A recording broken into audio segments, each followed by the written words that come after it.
How many of y'all have ever been to a haunted house? Now, I'm not talking about the type of haunted house where people are wearing masks and everything is already set up. I'm talking about a real haunted house.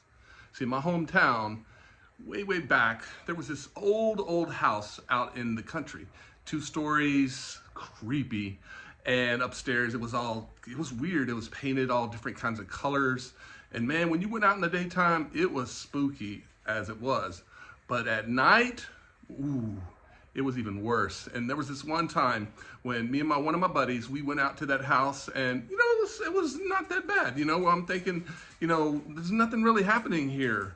And really nothing really did until we left. We're driving back into town and we're cruising along, and all of a sudden my buddy, bam, hits the rearview mirror right up into the headrest. And I'm like freaking out, like, bro, what happened? He said, do not turn around. I was like, what? He's like, bro, don't turn around. Now at this point, I wanted to turn around, but my buddy was scared. He was freaking out. And I was like, he's like, bro, don't, I'm like, what happened? He's like, there's someone on the trunk. Like, no, dude, there's no way. We're driving down the highway. There's no way somebody, he's like, there's someone on the trunk.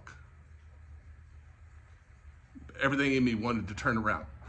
I was like, no, I'm not going to do it, because he was for real. He was scared.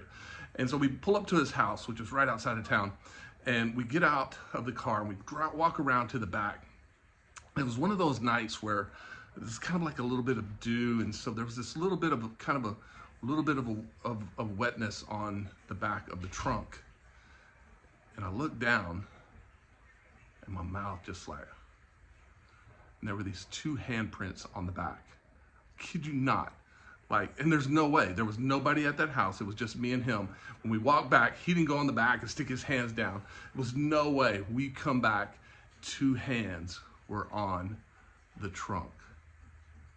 I was freaking out. The whole point of this is telling a story. And believe it or not, that story was actually real. It really did happen. But the thing about telling a story is, I think the first thing is you gotta make it feel real. If you're writing a story, there has to be this element of, this is real. It has to be plausible. It has to feel like it could happen. Yeah, you could be set 10,000 years in the future, but it has to feel real.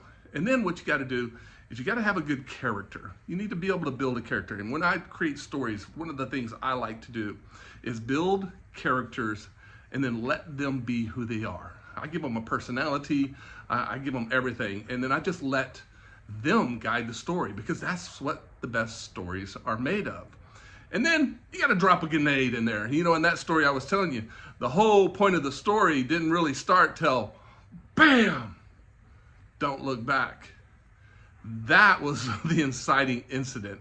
And your story has to have some inciting incident. Now, it may come at the beginning, may come in the middle, but it's got to happen at the front end, and it's got to be something where people want to know what happened.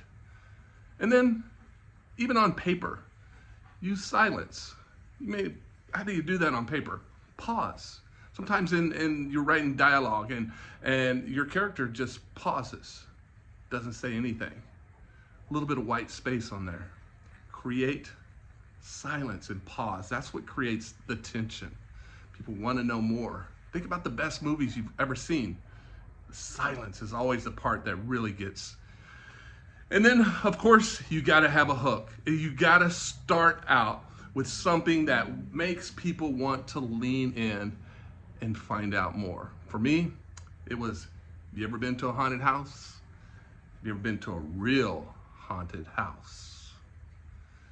That's what makes the reader want to listen, makes them want to lean in and listen. So I'm telling you, you can write a great story if you kind of do those 5 things, but at the end of the day, make it real, let your character speak, create that grenade that you drop in there that sets it all off, and then just let it happen.